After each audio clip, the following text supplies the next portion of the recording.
কি গো বড় ভাই, কিয়া বড় বোন, বিয়েটা কইরা ফেলেন বড় ভাই। বিয়ে তো করতামে চাই কিন্তু সাজাইতেছি না বাতিজা। আমাকে যদি বিয়ে করতে চাও, শুয়ারের গোড়া দুগা থাকতে হইব, শুয়ারের গোড়া দুগা থাকতে হইব। কি গেছি কথা বুঝিনি? এমন করে চিল্লাই কে বেটা? তোমার 10টা বাড়ি থাকতে হবে।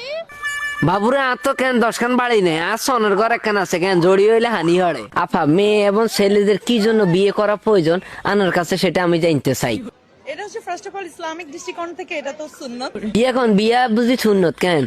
ওই জিল্লু মাল দে। আজ যে জিল্লু হালার থালা মানুষের মাল মেডিসিন দি কেন হুরা নেশা করবা না লাইছে। যে হারামি এই যে বরবাদ মুভি চাই আঙ্গ দে লুকাগারে কেন বরবাদ করে দিছে, হেতের কেন আসলে হন্দ ক্যান্সার। এই জিল্লু কিয়া কি সমস্যা কি তোর? মাল দে। এই তো লই আনছি মাল ধর। এই জিল্লু কি রে কি সমস্যা কি ক? হেলিকপ্টার খবর দে। না রে ভাই, হেলিকপ্টার খবর দিতে হইতেন না, আর কাছে টিয়া টুয়া নাই। হিসাইটা দেখছত নি, হিসায় খবর দিয়ে আনছি। এমন একটা বাড়ি দিম কেন হোগা সব যাঁচ হয়ে যাইব। আমি যাকে বিয়ে করব তার মাসিক ইনকাম 1 কোটি টাকা হওয়া উচিত। কতন উড়িয়েছে আবার স্ক্রাব ডেট আবার মাল, এটা ঘটনা কিটা?